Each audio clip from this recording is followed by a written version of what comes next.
What would you do if your own daughter looked you in the eyes, begged for your help, and manipulated you into draining your savings, only for you to discover the heartbreaking truth? That the person you trusted most was using you, not for survival, but for greed. Before I begin, please subscribe to Wise Revenge, and tell me in the comments where in the world you're listening from. I never thought I would live to see the day when my own flesh and blood would betray me. As a father, I always believed that my job was to protect, provide, and sacrifice for my child, no matter the cost. When I held Emily in my arms for the first time, I promised her I would never let her feel abandoned or alone. I worked long hours, took extra shifts, and made sure she had everything she could ever want. Sometimes I went without, so she didn't have to. I thought love meant giving without question. I thought being a father meant being a shield, even against the harshest storms. But I never imagined that storm would come from her. Emily knew me well. She knew the right words to soften my heart, the right tears to shed, the right way to twist a story until I believed every word. She had learned over time how to turn my love into her weapon. And when her marriage began to crumble, she played her part perfectly. She showed up at my doorstep one rainy evening, her makeup running down her face, sobbing so loudly the neighbors peeked through their curtains. She collapsed into my arms, as if the weight of the world was crushing her, whispering, "Dad, I can't do this anymore. He's destroying me." I believed her. Every instinct in me screamed to protect her. I brought her inside, made her tea, held her hand as she poured out accusation after accusation about Ryan, her husband. She painted him as cruel, careless, unworthy of her love. She said he squandered their money, left her broken, and threatened to leave her with nothing. My blood boiled with anger at the man I once thought was decent. Without hesitation, I told her I would help her, that she wouldn't have to face this battle alone. She smiled through her tears, a faint flicker of victory in her eyes that I was too blinded to notice. That night, I made the mistake that would change everything. I promised her my support without asking for the truth. When Emily was little, she was the light of my life. I still remember the way she used to run into my arms after school, her small backpack bouncing on her shoulders, her laughter filling the air like music. She was my pride, my joy, my reason to keep pushing forward even when life knocked me down. Her mother and I separated when she was still young, and I carried a lot of guilt about that. I worried constantly that she would feel unloved, that she would grow up resenting me for not keeping the family together. Maybe that guilt was what made me so soft with her. I couldn't stand to see her disappointed. If she wanted ice cream, I bought her 2 scoops. If she wanted new shoes, I'd work overtime until I could afford them. I told myself I was just being a good father, but deep down, I knew I was overcompensating. As Emily grew into her teenage years, I began to see signs that worried me. She had a way of bending the truth to get what she wanted. If she failed a test, it was always the teacher's fault. If she got into an argument with friends, it was always because they were jealous. She learned early how to twist stories in her favor, and while I noticed, I ignored it. I told myself it was just a phase, that she'd mature and grow out of it. But in truth, I let my love blind me. There were moments when my friends warned me. They'd say, "Atif, you're spoiling her too much. One day she'll take advantage of you." I'd laugh it off, brushing away their concerns. I believed my daughter loved me too much to ever do that. I believed I was raising her to value family, loyalty, and honesty. But now, looking back, I see the cracks were there all along. I just didn't want to face them. By the time Emily became an adult, her sense of entitlement was firmly in place. She expected the world to bend for her, and when it didn't, she turned to me. She knew I would always be there, ready to pick up the pieces, to shield her from consequences, to sacrifice without question. And so, when she rushed into marriage with Ryan, ignoring my quiet doubts, I didn't push back. I told myself she had to make her own choices. I only prayed those choices wouldn't one day come back to destroy me. When Emily first introduced me to Ryan, I wanted to believe he was the one for her. He was polite, respectful, and seemed to truly care for her. I remember shaking his hand, searching his eyes for any sign of dishonesty. I didn't see it then. He looked like a man who wanted to build a life, someone stable, someone who might give Emily the happiness she always claimed to be chasing. Still, there was a nagging feeling inside me, a quiet voice telling me things were moving too fast. But when Emily's eyes lit up while talking about him, when she insisted he made her feel alive, who was I to crush that joy? The wedding came quickly, much quicker than I expected. I still recall standing in the back of the church, watching my daughter walk down the aisle in her white dress, her face glowing with excitement. Tears stung my eyes. She looked like the same little girl who once held my hand on the way to school, only now she was giving her hand to someone else. I felt pride, but also a sting of loss. Ryan stood there, smiling, waiting for her as if he truly believed in forever. I wanted to trust him. I wanted to trust her decision. At the reception, family and friends laughed, danced, and celebrated the beginning of their new life together. I gave a speech, my voice trembling as I wished them a future filled with love, patience, and understanding. I reminded them that marriage wasn't about perfection, but about choosing each other even in the darkest moments. Emily squeezed my hand afterward, thanking me for always being her rock. It felt like a new chapter, one where I could finally step back and let her build her own life. But behind that joy, I carried quiet doubts. Emily had never been one to compromise. She always wanted things her way, always believed she deserved more than what was in front of her. And marriage requires sacrifice, patience, and humility. I wondered if she was ready for that, or if she would expect Ryan to bend to her every demand, just as I always had. For the first year, things seemed fine. She would call me, telling me about their apartment, their travels, the dinners they shared. I felt relieved. Maybe I had been wrong. Maybe she had found the stability she needed. But as time went on, the cracks began to show, and the story she would eventually tell me was far darker than I imagined. It started with small comments, the kind you almost miss if you're not paying attention. Emily would call me late at night, her voice sharp with frustration. She'd complain that Ryan wasn't ambitious enough, that he didn't make her feel like a queen, that he didn't give her the lifestyle she deserved. At first, I chalked it up to normal marital disagreements. Every couple argues, every relationship has its rough patches. I told her to be patient, to work through it, to focus on love rather than perfection. But Emily didn't want advice. She wanted validation. She wanted me to take her side and reinforce the idea that she deserved better. Soon, the complaints grew louder and more dramatic. She accused Ryan of being irresponsible, of failing to manage their finances. She said he spent money carelessly, leaving her stressed and anxious. I found myself caught in the middle, unsure of what to believe. Ryan had always seemed careful, level-headed, but Emily painted him as reckless. I wanted to defend him, but every time I tried to suggest she give him the benefit of the doubt, her tears would flow, and those tears, they crushed me.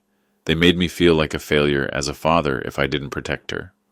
One evening, she showed up at my house unannounced, carrying a suitcase. She said she couldn't take it anymore, that Ryan didn't appreciate her, that she felt trapped. I asked if he had hurt her, if he had laid a hand on her. She swore he hadn't, but insisted emotional neglect was just as bad. She cried into my chest, trembling, begging me not to make her go back. I told her she could stay as long as she needed. She hugged me tightly, whispering that I was the only one she could trust. In that moment, I felt proud of being her safe place, even though a small voice inside me questioned the full story. The next day, Ryan called me. His voice was calm, almost desperate. He asked if I'd seen Emily, said she left without a word after a small disagreement about budgeting. He told me he loved her, that he just wanted to talk things through. His version was so different from hers that it left me spinning. Who was telling the truth? Was my daughter exaggerating? Or was Ryan hiding his real nature behind politeness? I didn't know it then, but that confusion was only the beginning of a storm that would rip apart everything I thought I understood about my daughter and her marriage. The day Emily told me she wanted a divorce is etched into my memory like a scar. She arrived at my home in a whirlwind of tears and rage, slamming the door behind her as if she were fleeing from a war zone. Her hand shook as she clutched her phone, her voice cracking as she screamed that she couldn't take it anymore. "Dad, he's suffocating me. He's destroying my life. I can't breathe in that house anymore," she cried, collapsing onto the couch, as though her body couldn't hold itself upright. I sat beside her, my heart racing, desperately trying to calm her down. Between sobs, she began painting Ryan as a monster. She said he was controlling, that he never supported her dreams, that he cared only about himself. She accused him of wasting their money, of keeping her trapped in a life she didn't want. Every word she spoke was laced with venom, and I felt my blood boil. My little girl, my Emily, was hurting, and in my mind, Ryan was the cause. I asked if she had considered counseling, if they had tried to work through their problems, but she snapped at me, saying I didn't understand, that she had already sacrificed too much, that staying with Ryan would destroy her. She looked at me with tear-filled eyes and whispered, "Dad, if you love me, you'll help me get out. Please, I need you." Those words hit me harder than any punch ever could. I pulled her into my arms, telling her I would stand by her, no matter what. In that moment, I believed I was doing the right thing. I believed I was protecting her from a toxic marriage, from a man who had failed her. She squeezed my hand tightly, and I saw something flicker in her eyes. A strange glint, almost like satisfaction. But I dismissed it. I told myself it was just relief, that she finally felt safe.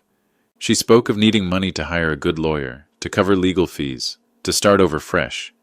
She told me Ryan would try to cheat her out of everything, that without my help, she would be left with nothing. The way she said it, the desperation in her voice, tore me apart. I didn't hesitate. I promised her I'd help, that she wouldn't have to fight this battle alone. What I didn't know was that this was only the beginning of her web of lies, and that by giving in that night, I had stepped into a trap she had been weaving all along. I kept my promise. The very next day, I went to the bank and withdrew a large sum of money, more than I was comfortable parting with, but I told myself this was for Emily's freedom. I handed her the envelope, my hands trembling slightly as I pressed it into hers. She clutched it tightly, her tears flowing again, thanking me over and over, swearing she would pay me back someday. I told her I didn't care about the money, only about her safety and happiness, but deep inside I felt the weight of what I had just done. That money had been saved for my retirement, for the years when my body would no longer allow me to work as hard as I once had. Still, I convinced myself it was worth it. What kind of father would I be if I couldn't step up for my daughter in her darkest hour? Emily moved into a small apartment and called me nearly every day. At first, her voice was filled with gratitude. She said she couldn't have done it without me, that I was her hero, that I was the only one who ever truly cared about her. Hearing those words, I felt proud. Maybe, I thought, this was the purpose of my life, to carry her through the storms until she could finally stand strong. But soon, the gratitude shifted into expectation. She began asking for more money, first for lawyer fees, then for furniture, then for unexpected bills.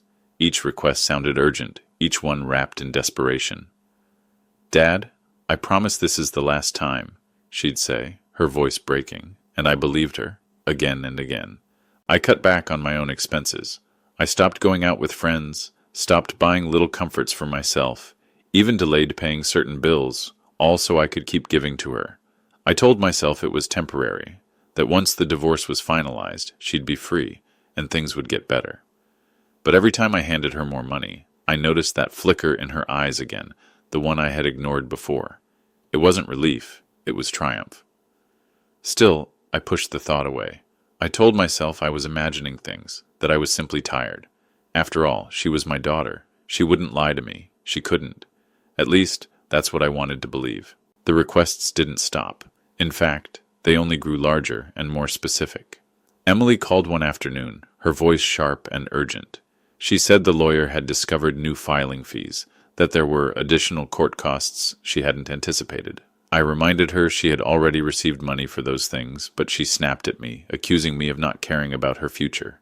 "Do you want me to lose everything, Dad? Do you want Ryan to walk all over me?" she shouted through the phone. The guilt hit me like a hammer. I hated being the cause of her tears, so once again I reached into my savings. Then came the emergencies. She claimed her car had broken down, that she needed immediate repairs to get to her lawyer's office. Another time, she said her landlord was threatening eviction if she didn't pay extra deposits. Each story was laced with panic, and each time, I gave her what she asked for. But a small voice inside me began to whisper, something isn't right. I started to notice inconsistencies in her stories. She told me she couldn't afford food, yet I'd see pictures on social media of her dining out with friends. She claimed her car was in the shop, yet I saw her driving it the very next day. When I gently questioned her about these things, she turned defensive, even hostile. "You think I'd lie to you? After everything I'm going through?" she'd snap, her eyes filling with tears. And once again, my doubts crumbled under the weight of my love for her. But those doubts didn't vanish. They grew stronger with each request, with each angry outburst whenever I hesitated. I found myself lying awake at night, staring at the ceiling, wondering how much of her story was true. Was Ryan really the villain she made him out to be? Or was my daughter twisting the truth, just as she had done so many times before when she was younger? I wanted to believe her. God, I wanted to believe her. She was my daughter, my only child. But the pieces didn't fit, and my gut told me I was being used. Still, I kept giving, hoping I was wrong, praying that my sacrifice would somehow lead to her happiness. But deep down, I knew the storm was only getting closer. The turning point came late one night when I sat at the kitchen table with a stack of unpaid bills in front of me. My savings were dwindling, my retirement fund practically drained, and yet Emily's demands kept coming. My hands trembled as I held the latest withdrawal slip. For the first time, I asked myself a question I had been too afraid to face. What if she wasn't telling me the truth? The thought alone felt like a betrayal of my own flesh and blood, but it gnawed at me. The next morning, I decided to pay closer attention. I didn't confront her directly. I knew that would only push her into another storm of tears and accusations. Instead, I started asking subtle questions, listening carefully to her answers, searching for cracks in her stories. When she said her lawyer needed extra payments, I asked for receipts. She promised to bring them, but somehow always forgot. When she claimed her landlord demanded another deposit, I offered to pay the landlord directly, but she insisted it had to go through her. Each time, her excuses piled up, flimsy and unconvincing. One afternoon, I drove past her apartment unannounced. She had told me she was at home, overwhelmed with paperwork. But as I turned the corner, I saw her walking down the street with shopping bags in both hands, laughing with a friend. My chest tightened. It was like being punched in the gut. I wanted to believe there was some explanation, but my heart knew otherwise. I started checking her social media more often, something I hadn't done in years. The posts I found broke me. Pictures of dinners, new clothes, nights out. None of it matched the desperation she showed me when she cried about being broke. The girl who had begged me for help looked anything but helpless online. Still, I needed more than suspicions. I needed the truth. That's when I thought of Ryan. Until now, I had avoided him, convinced by Emily's stories that he was the villain. But the inconsistencies were too much to ignore. If anyone could tell me what was really happening, it would be him. I hesitated for days, torn between loyalty to my daughter and the desperate need for answers. Finally, I dialed his number. My heart pounded as the phone rang. When he answered, his voice was calm but heavy, as though he had been carrying a weight of his own. That was the moment I knew. The truth was about to shatter everything I thought I knew about my daughter. When Ryan agreed to meet, I wasn't sure what to expect. Part of me still believed Emily's version of events, and I braced myself for a confrontation. I imagined a smug, careless man ready to deny everything, but when I saw him sitting alone at the cafe table, he looked nothing like the villain Emily had described. His shoulders were slumped, his eyes tired, and his face carried the weight of someone who hadn't slept well in months. He stood as I approached, offering me a firm but weary handshake. "Thank you for meeting me," he said quietly. There was no arrogance, no defensiveness, just exhaustion. We sat down, and for a moment neither of us spoke. The silence was heavy, filled with unasked questions. Finally, I broke it. "Ryan," I said, my voice low but steady, "I need to know the truth. Emily has told me things that make you look like a monster. But something doesn't add up." Ryan's eyes glistened as he exhaled, like he'd been holding his breath for far too long. "I figured she'd turn you against me," he murmured. "She's good at that." I leaned forward, my chest tightening. "Then tell me your side." "No excuses, no games, just the truth." And he did. He spoke slowly, carefully, as though choosing each word with painful honesty. He told me how Emily had drained their joint account without warning, leaving him scrambling to cover rent and utilities. He described how she maxed out his credit cards, buying things he never saw, things he never agreed to. He admitted they argued, but not because he was controlling, because he was begging her to slow down, to stop spending recklessly, to think about their future. As I listened, my heart sank deeper with every word. The Ryan sitting in front of me wasn't the selfish man Emily had painted. He was a husband drowning in debt and disappointment, trying desperately to hold on to a marriage that was slipping away. He showed me receipts, statements, proof of purchases made in her name. There was no denying it. The evidence was staring me in the face. I felt a cold wave wash over me, a mix of anger, shame, and heartbreak. My daughter hadn't been the victim at all. She had been the architect of this entire disaster, weaving a story of lies to make me her puppet. And the worst part was, I had believed her. Ryan slid a folder across the table, his hands trembling as though the weight of the papers inside was almost too heavy to carry. I hesitated before opening it, part of me still clinging to the hope that this was all some misunderstanding, that Emily hadn't truly deceived me. But as I flipped through the documents, the truth hit me like a hammer. Bank statements showed withdrawals far beyond what I knew Ryan earned, most of them signed by Emily. Credit card bills listed expensive clothing, dinners, even vacations, charges made while she was supposedly crying to me about being broke. Receipts bore her name, her signature. It was undeniable. "She emptied our savings," Ryan said quietly, his voice breaking. I tried to stop her, but she called me controlling. She said I didn't want her to live freely. All I wanted was for us to be stable, to build something together. He rubbed his face with both hands, his shoulders shaking slightly. I loved her. I still do, God help me. But she made me feel like I was nothing. I sat frozen, my throat tight, my chest heavy. My daughter, the girl I had carried on my shoulders, the one I had sacrificed everything for, had been living a double life, using me as her shield and Ryan as her wallet. The tears that came to my eyes weren't just from heartbreak. They were from shame. How had I not seen it? How had I ignored all the warning signs? Ryan looked at me, his eyes wet, his voice trembling. I didn't want to tell you because I knew she'd twist it. She has a way of making everyone believe her version, and honestly, I didn't want to ruin your relationship with her. I thought maybe she'd change. His words were like a knife to my gut.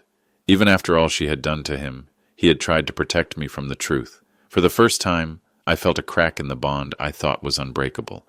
Emily wasn't the helpless victim she pretended to be. She was the manipulator, and I had been her greatest pawn. The love I had for her didn't vanish, but it was drowned beneath a tide of betrayal and disbelief. I closed the folder, my hands shaking. In that moment, I knew things could never go back to the way they were. I left the cafe that day with my heart in pieces, my mind a storm of rage and sorrow. I loved my daughter, but I could no longer deny what she had become. That night, I couldn't sleep. I lay in bed staring at the ceiling, listening to the ticking of the clock, every sound magnified by the silence of the house. My mind kept replaying Ryan's words, the documents, the undeniable proof of Emily's lies. I wanted to close my eyes and wake up from the nightmare, to believe this was all just some twisted mistake. But there was no escaping the truth anymore. My daughter had used me, drained me, and smiled while doing it. The weight in my chest was unbearable. I thought back to when she was a child, to the nights I stayed awake working extra hours so she could have everything she asked for. I remembered her little voice calling me her hero, the way her hand fit into mine when she was small. How had we gone from that innocent little girl to this woman who saw me as nothing more than a source of money? I felt grief, not only for the betrayal, but for the loss of the daughter I thought I had raised. At the same time, anger surged through me. Every tear she had shed in my living room, every plea for help, every dramatic sob had been nothing more than an act. She had looked me in the eyes, knowing she was lying, and I had believed her. I clenched my fists under the blanket, furious at her, but maybe even more furious at myself. I had enabled this. I had allowed her behavior to grow unchecked, blinded by love and guilt. The inner conflict tore me apart. Part of me wanted to confront her immediately, to throw her lies back in her face and demand answers. Another part of me still saw her as my daughter, still wanted to shield her, still felt the instinct to protect her even from her own mistakes. But protecting her now meant betraying myself, and I had already sacrificed too much. As dawn broke, painting the sky in shades of gray, I knew I couldn't keep living like this. Something had to change. Emily needed to face consequences, and I needed to reclaim the self-respect I had lost in the storm of her manipulation. I didn't know how yet, but deep down I understood. The time for blind love was over. The time for truth and revenge was coming. The morning after my sleepless night, I sat at the kitchen table with a cup of cold coffee in my hands. The house was quiet, but inside me everything was loud. Memories, regrets, anger, heartbreak. I knew I couldn't keep pretending. I had been a fool, and the only way to reclaim my dignity was to stop playing her game. She had been manipulating me for months, maybe years, but it was time I took control. I didn't want to shout, I didn't want to threaten, and I didn't want to make a scene. No, if she had played me with lies, I would answer her with truth and precision. My revenge wouldn't come through anger, it would come through clarity. I thought long and hard about the choices in front of me. I could cut her off completely, But I knew she would spin that into another story. How her father had abandoned her when she needed him most. She would make me into the villain, just as she had done to Ryan. No, that wasn't enough. She needed to face the weight of what she had done, and she needed to feel it in a way that would sting. Ryan's broken voice echoed in my mind. He had been left with debts, struggling to survive, while she thrived off the chaos she created. That was when the idea struck me. If Emily wanted money so badly, if she thought she could manipulate me into financing her freedom, then I would make sure that money went exactly where it belonged, to the man she had wronged. The thought gave me a strange sense of calm. For the first time in weeks, my chest loosened. This wasn't about revenge for revenge's sake. It was about balance, about making things right. Emily had turned me into a pawn, but I could flip the board on her without raising my voice or shedding another tear. She would expect me to give her whatever she asked for, and I would, but not in the way she imagined. I leaned back in my chair, a small, grim smile tugging at my lips. Emily thought she was the master of manipulation. She had no idea her father had just made his final move. It didn't take long for the opportunity to come. Emily showed up at my door one evening, her face red from fake tears, her voice trembling with carefully rehearsed desperation. She dropped her purse on the couch and paced the room as if the walls were closing in on her. "Dad, I need your help again," she said, her words rushed and heavy. "The lawyer just called. Ryan's trying to drag things out, and I can't afford the next round of fees. If I don't pay by the end of the week, I'll lose everything."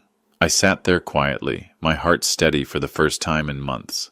I studied her carefully, the way she wiped her eyes but no tears fell, the way her voice cracked in all the right places, the way she leaned toward me with that look she had always used when she wanted something. I saw it all now, the performance, the manipulation, and yet I didn't call her out, not yet. "How much do you need?" I asked calmly. Her eyes lit up instantly, though she tried to mask it with a pitiful sniffle. 5,000. Just this last time, I swear. Her voice softened into that pleading tone that used to cut me to pieces. "Please, Dad." "You're all I have." In that moment, I could almost hear Ryan's voice, tired and broken, telling me how she had drained him dry with the same act. I felt the anger rise in me, but I swallowed it, forcing a gentle smile onto my face. "All right, Emily. If this is what you need, I'll take care of it." Relief washed over her features. She collapsed onto the couch, clutching my arm, thanking me over and over again. "You don't know what this means to me," she whispered. But I did know. It meant she thought she had won again. She thought I was still her puppet, still too blinded by love to see through her lies. I excused myself to the kitchen, hiding the storm brewing behind my calm expression. My decision was made. I would get the money, just as she asked. But instead of handing it to her, I would place it directly in Ryan's hands. She would never see it coming, and when she found out, she would finally understand that her games had come to an end. The next day, I withdrew the money just as I told Emily I would. The crisp bills sat in a plain envelope that felt heavier than anything I'd ever carried, not because of the weight itself, but because of what it represented. This wasn't just cash. This was justice, a turning point, a message that I would no longer be her pawn. I called Ryan and asked if we could meet again. His voice on the phone was cautious, hesitant, as though he wasn't sure why I would want to see him. But he agreed, and a few hours later, we sat at the same cafe where my world had unraveled before. He looked at me with tired eyes, bracing himself for more bad news. "I told Emily I'd give her more money," I said quietly, sliding the envelope across the table. His brows furrowed as he looked at it, confused. "But it's not going to her." "It's going to you." Ryan froze, staring at the envelope like it was a trick. I don't understand." I leaned forward, my voice steady. "She told me this was for her divorce fees, but I know better now. You've been left with debt, with nothing to show for the years you gave her. She used me just like she used you. So this money, it belongs to you, not her." For a long moment, he didn't move. Then, slowly, his hands reached out, trembling as they touched the envelope. His eyes glistened, and his voice cracked when he spoke. "No one's ever believed me before. She always finds a way to twist things. And you don't owe me anything." "I owe you the truth," I said firmly. and I owe it to myself to stop letting her manipulate me. She'll be furious when she finds out, but maybe that's what she needs. Maybe this is the only way she'll ever learn. Ryan swallowed hard, his gratitude written all over his face. He whispered, "Thank you." But I could see there was more behind his words. Relief, vindication, maybe even the first flicker of hope after months of despair. As I left the cafe, I felt lighter than I had in months. For the first time, I wasn't just reacting to Emily's lies, I was choosing my own path. And soon, she would discover that her control over me had finally shattered. It didn't take long for Emily to realize something was wrong. She stormed into my house 2 days later, her face flushed with anger, her voice sharp enough to cut glass. "Where's the money, Dad?" she demanded, slamming the door so hard the walls rattled. I looked up from my chair calm, almost detached. "I gave it to Ryan," I said evenly. Her mouth fell open, and for a moment she was speechless. Then the fury came pouring out. "You did what?" she screamed, her hands clenched into fists at her sides. "How could you betray me like this? I'm your daughter, your own flesh and blood, and you gave my money to him?" I stood slowly, my heart pounding but my voice steady. "It was never your money, Emily. You manipulated me. You lied over and over again while draining me dry. And Ryan? Ryan was the one left with the wreckage. He was the one who deserved it." She stomped toward me, her eyes blazing. "You don't understand. He ruined my life. He's the reason I needed you in the first place." Her voice cracked, but there were no real tears this time.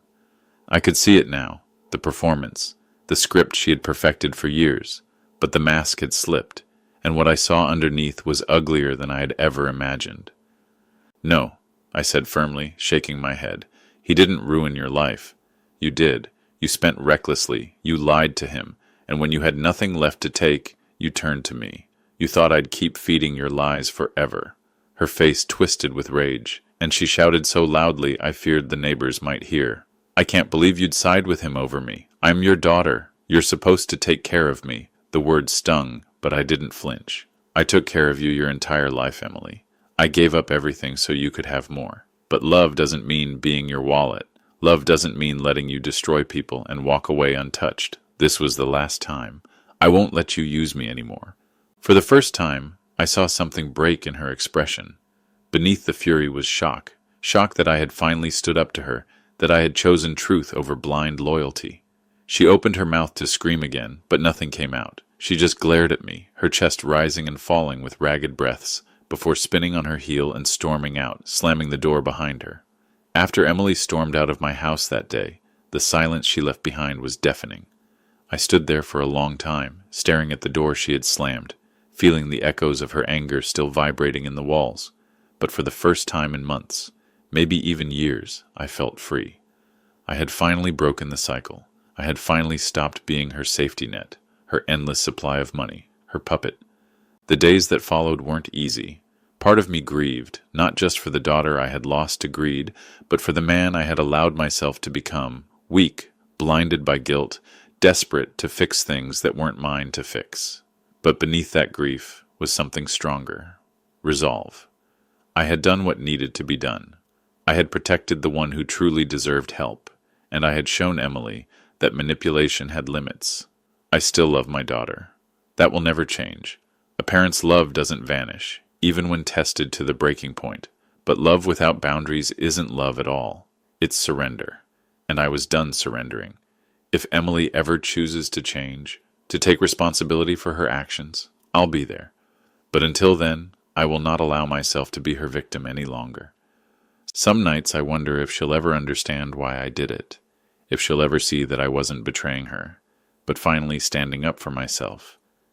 Maybe she'll never forgive me. Maybe she'll resent me forever. But I can live with that, because I know one thing for certain. She will never forget the day her lies collapsed, the day her father stopped being her pawn and became her reckoning. Revenge didn't come through shouting, threats, or violence. It came through patience, through clarity, through turning her own game against her. And in that moment, I finally found peace. Before I go, I want to thank you for listening to my story. If it struck a chord with you, please subscribe to Wise Revenge and join our growing community. And let me know in the comments, where in the world are you listening from, and have you ever had to teach someone a hard lesson when they tried to take advantage of your kindness?